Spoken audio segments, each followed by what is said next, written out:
Mukunda jewellers మొట్టమొదటి factory outlet లో long హారాల పండుగ. ఈ ఆఫర్ నవంబర్ 8 నుండి 16 వరకు.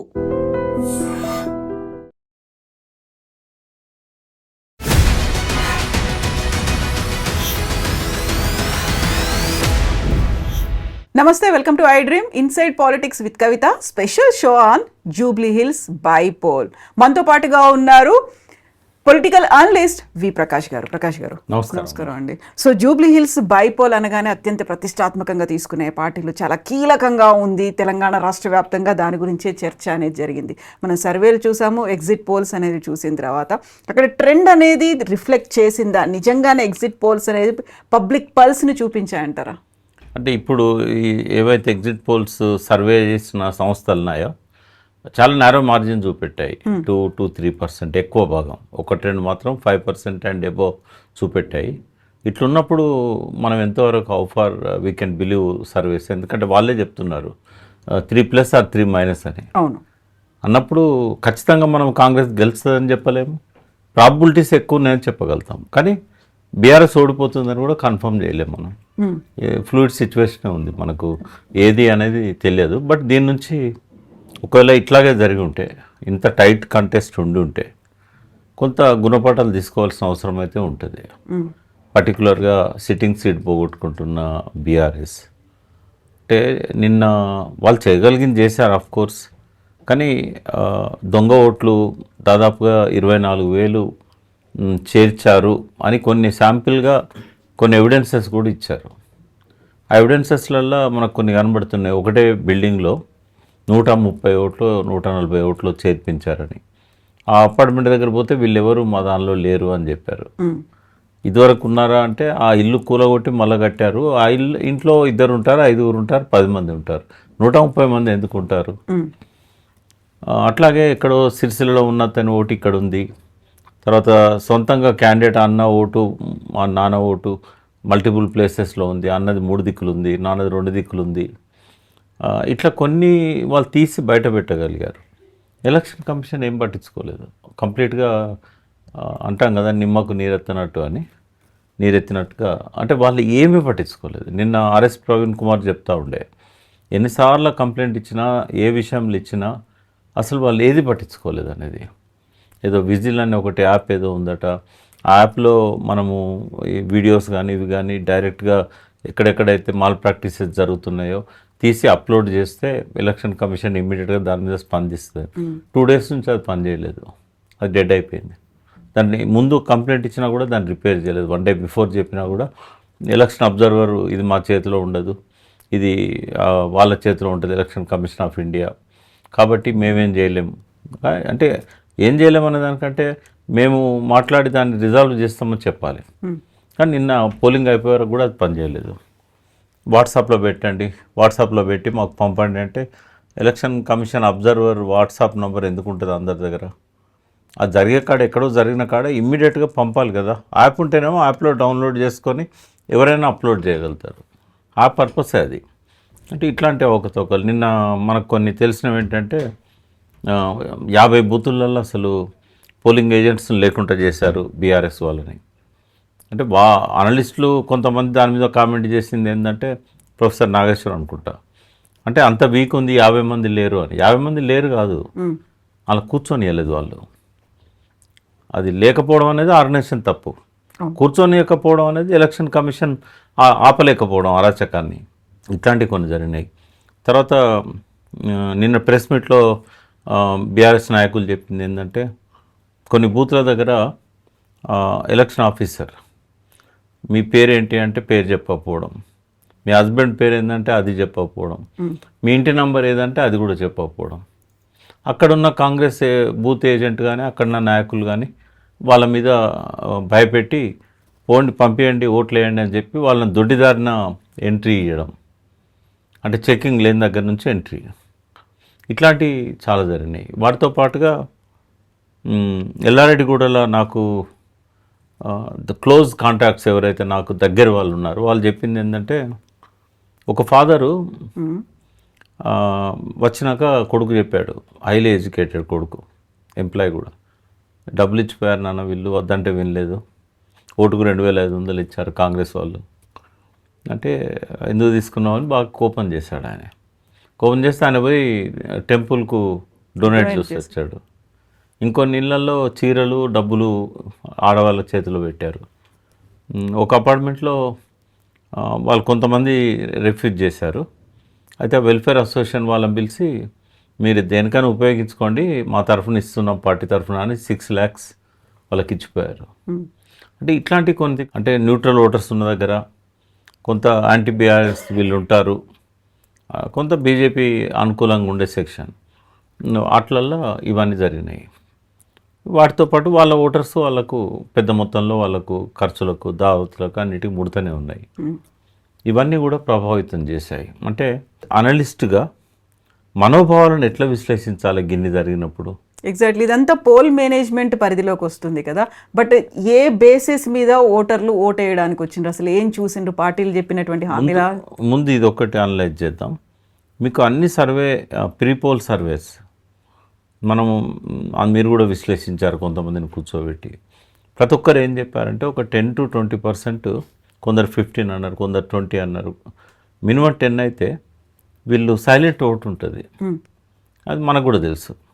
ఈ సైలెంట్ ఓట్ అనేది లాస్ట్ 2 daysలో ఏటైనా టర్న్ కావచ్చు. అది అందులో ఎక్కువ భాగం హైప్ ఉన్న పార్టీ దిక్కు జనరల్గా కావాలి, లేదంటే డబ్బులు తీసుకొనన్నా కావాలి. అయితే ఇప్పుడు నిన్నటి ఎగ్జిట్ సర్వేలు చూస్తే ఈ సైలెంట్ ఓట్ అనేది కీ రోల్ ప్లే చేసింది. అంటే ఇవన్నీ 1% ఉంటాయి కావచ్చు, 2% ఉంటాయి కావచ్చు. నేను చెప్పిన దొంగ ఓట్లు అయితే 24,000 అన్నారు, 12,000 ఓట్లను తీసేశారని కూడా చెప్పారు. బట్ ఏదేమైనా ఆరో టైట్ కంటెస్ట్ ఉన్నప్పుడు అవి కూడా ఒక ఇంపార్టెంట్ రోల్ ప్లే చేస్తాయి. ఈ లాస్ట్ మినిట్లో అజారుద్దీన్కి ఇచ్చి కొంత మైనార్టీని మైనస్ ఉన్న దగ్గర కొంత ప్లగ్ చేసుకోవడానికి ఒక ప్రయత్నం జరిగింది. దాని ఇంపాక్ట్ కొంత ముస్లిమ్స్ మీద పడ్డట్టు అనిపిస్తున్నది. ఎందుకంటే షేక్పేట్ లాంటి ఏరియాస్ ఎక్కువ ముస్లిం బస్తీల దగ్గర బీఆర్ఎస్కు ఎక్స్పెక్ట్ చేసినంత టర్న్అవుట్ వచ్చినట్లేదు. అవి కొంత పనిచేసినాయి. అయితే మేజర్గా అధికార పార్టీగా కాంగ్రెస్ ఉండడం కూడా వాళ్ళకు ఒక ప్లస్ పాయింట్ అది. ఎందుకంటే ఎట్లాగో 3 ఏళ్ళు అయితే ఉండేది కాంగ్రెస్సే. ఏదైనా పనులు జరగాలంటే వాళ్ళే కదా చేసేది. కాన్స్టిట్యున్సీలో పనుల కోసం కొంత ఆశపడతారు. సరే రేపు మళ్ళీ మున్సిపల్ ఎలక్షన్స్ కూడా వచ్చేటివి ఉన్నాయి, అధికార పార్టీకి వేస్తే వాళ్ళు ఏమన్నా చేస్తారేమో, ఎంత లేదన్నా ఎడ్యుకేటెడ్స్లో అది ఉంటుంది. తర్వాత కొన్ని దిక్కుల నుంచి చెప్పింది ఏంటంటే పర్టికులర్గా పార్కులలో మార్నింగ్ వాకర్స్ వాళ్ళంతా ఎడ్యుకేటెడ్ రిటైర్డ్ పీపుల్. 3 సార్లు పోటీ చేసి ఓడిపోయాడు. అబ్బాయి చాలా యాక్టివ్గా ఉన్నాడు. ఒకసారి ఏది చూద్దాం. సింపతి సేమ్ సునీత గారికి కూడా ఆ ఎంపతి వచ్చింది. అంటే భర్త చనిపోయాడు, చిన్న పిల్లలు ఉన్నారు, పెళ్ళి చేయలేదు, ఇటువంటి టైంలో ఆమెకు తోడుకుంటే బాగుంటుంది, ఏ తల్లికి రాకూడదు ఇటువంటి కష్టం అనుకునే వాళ్ళు, అది ఎంపతి అంటాం మనం. అట్లా కొంత ఆమెకు కూడా ఉంది. అధికార పార్టీకి కలిసి వచ్చింది వాళ్ళు అధికారంలో ఉండడం. ఇంకోటి క్యాండిడేట్ వాళ్ళకు ప్లేస్. వీటన్నిటితో పాటు కొంత బీసీ వాదం కూడా ఈ మధ్యకాలంలో బాగా ప్రచారం అవుతున్నది. జాజుల శ్రీనివాస్ గౌడ్ లాంటి వాళ్ళు అంటే ఒక బీసీ ప్రతినిధిగానే ఈ మధ్య బాగా ఎమర్జ్ అయ్యాడు.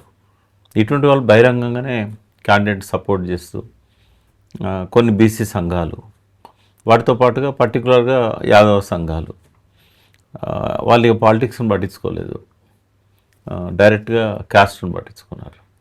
కొంత బీసీ వాదం కూడా ఒకవేళ నిజంగానే ఎగ్జిట్ పోల్స్ వచ్చినట్టుగా రిజల్ట్ వస్తే చాలా అది కాంట్రిబ్యూట్ చేసిందని చెప్పగలుగుతాను నేను. ఉంటుంది అది, దాన్ని మనం తీసేయలేం. ప్రధానమైన 4-5 కారణాలలో బీసీ వాదం కూడా ఒకటి ఉంటుంది. సో ఇంట్రాస్పెక్షన్ చేసుకోవాలి. మీరు చెప్పినట్టుగా పోటీ ఎటు ఉన్నప్పటికీ, ఎవరికి ఎంత మెజారిటీ వచ్చినప్పటికీ, ఎంత ఓట్ షేర్ ఉన్నప్పటికీ కూడా ఒక టఫ్ ఫైట్ లాగైతే కనిపించింది. అటు ఇటుగా చూస్తే ఒక జస్ట్ 2-3% మాత్రమే తేడా అనేది ఉంది. కాబట్టి ఇది ఒక హెచ్చరిక బీఆర్ఎస్కి అయితే. ఎందుకంటే ప్రజల్లో పశ్చాత్తాపం వచ్చింది, చాలా మార్పు వచ్చింది అనేది బీఆర్ఎస్ వాళ్ళు చెప్తున్నది. నిజంగా కూడా మనకు గ్రామీణ ప్రాంతాలలో కనబడుతున్నది. కానీ పట్టణంలో ఆ అనుభవం రాలేదు వీళ్ళకి. ఇప్పుడు వస్తుంది. ఒకవేళ కాంగ్రెస్ను వాళ్ళు గెలిపిస్తే ఇప్పుడు ఆ అనుభవం వస్తుంది వాళ్ళకు. ఎందుకంటే వాళ్ళు ఓటేసి మేము తప్పు చేశాము అనే ఫీలింగ్ వాళ్ళు బహిరంగంగా ఎక్స్ప్రెస్ చేస్తున్నారు. మీరు వెళ్ళి కెమెరా పట్టుకొని పోయినా కూడా చెప్తారు, నిర్మమాటంగా వాళ్ళు చెప్పేస్తారు, మేము తప్పు చేశాను రేవంత్ రెడ్డికి వేసాను. అన్ఎంప్లాయిడ్ పిల్లలు కూడా ఇక్కడ కూడా పోటీ చేశారు. ఆస్మా పోటీ చేసింది, RRR బాధితులు చేశారు, ఫార్మా బాధితులు చేశారు ఇక్కడ పోటీ, నామినేషన్ వేసి మొత్తంగా 58 మంది ఉన్నారు. 58 మంది ఉన్నారు. ఇదే పరిస్థితి హైదరాబాద్లో లేదు. ఎందుకంటే వాళ్ళందరూ టీఆర్ఎస్ కోటేశారు. వాళ్ళకి ఆ పశ్చాత్తాపం కలగదు. ఎందుకంటే వాళ్ళు ఓటేశారు, కేసీఆర్ డెవలప్మెంట్ చేశారని. వాళ్ళు ఇప్పుడు రేవంత్ రెడ్డి మీద ఆశతోని ఇప్పుడు ఓట్లేశారు. ఆ అనుభవం వీళ్ళకి వస్తుంది ఇప్పుడు నగరంలో ఉన్న ఓటర్లకి. ఇప్పుడు దీంతో ఆగదు ఇది. ఒకవేళ అనుకున్నట్టుగానే కాంగ్రెస్ గెలిచింది అనుకోండి, ఎంత మార్జిన్తో గెలిచినా డిస్క్వాలిఫికేషన్ అనేది స్పీకర్ చేసే పరిస్థితి ఉండొచ్చు. ఆయన వెయిట్ చేస్తున్నాడు. ఆఖరికి ఆయన కంటెంప్ట్ ఆఫ్ కోర్టు కూడా పిటిషన్ వేసేదాకా ఆయన సుప్రీంకోర్టు పోయి మళ్ళీ టైం అడగడం, 31st డెడ్ లైన్ దాటేయడం, ఇదంతా చేసి జూబ్లీస్ ఎన్నికల ఫలితం కోసమే. సో ఇప్పుడు డెసిషన్ తీసుకుంటారా వాళ్ళ మీద అనర్హత వేటు అనేది పడుతుందంటారా 10 మంది మీద? ఇప్పుడు ఆయన టైం అడిగాడు కదా, ఆ ఆన్సర్ రాకముందే ఇమీడియట్గా ఒకవేళ కాంగ్రెస్ గెలిస్తే వాళ్ళని అనర్హులుగా ప్రకటించవచ్చు. మళ్ళీ 10 ఉప ఎన్నికలు వస్తాయి. మళ్ళీ 10 ఉప ఎన్నికలు వస్తాయి. రెండవది ఏంటి, పంచాయతీరాజ్ ఎన్నికలకు కూడా పోవచ్చు. అంటే దీన్ని బాగా హైప్ చేస్తాడు రేవంత్ రెడ్డి. అది 2000 గెలిచినా, 3000 ఓట్లతో గెలిచినా, ఒక్కోటితో గెలిచినట్టే కదా. ఎగ్జాక్ట్లీ.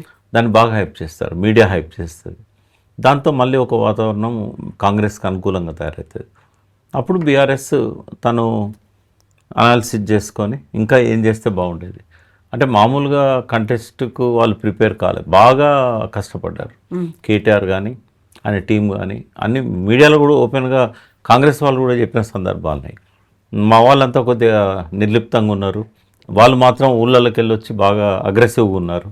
అంటే నాకు కూడా తెలుసు, ఎవరెవరికి ఎక్కడ బాధ్యత ఇచ్చినా కూడా వాళ్ళు పట్టుకొని ఉన్నారు. 3 నెలల నుంచి 2 నెలల నుంచి వాళ్ళు ఇట్లా వచ్చి విజిటింగ్ ప్రొఫెసర్స్ లాగా పోలేదు.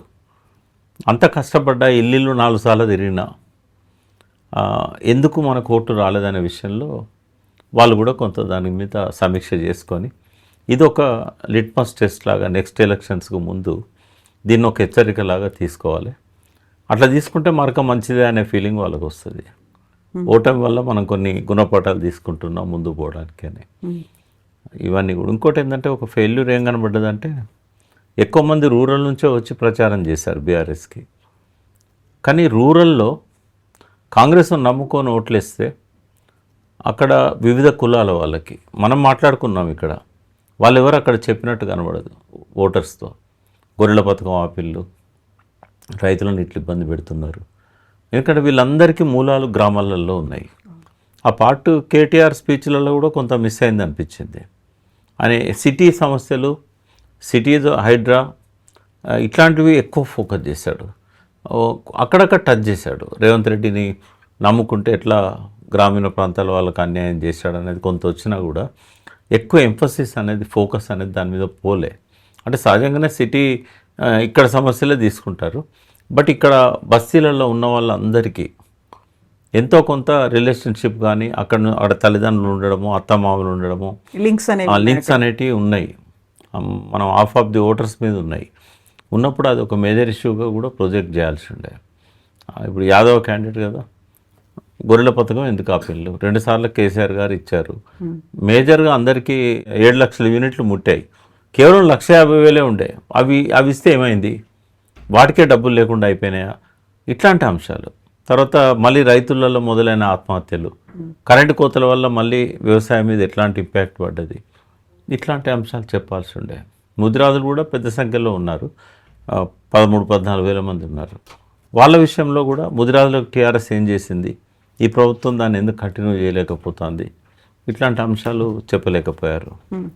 ఇవన్నీ కొంత ఫెయిల్యూర్స్ అయితే ఉన్నాయి. బట్ ఏదున్నా కూడా ఇదివరకు లా కంటే కూడా ఎక్కువ కష్టపడ్డారు బీఆర్ఎస్ వాళ్ళు.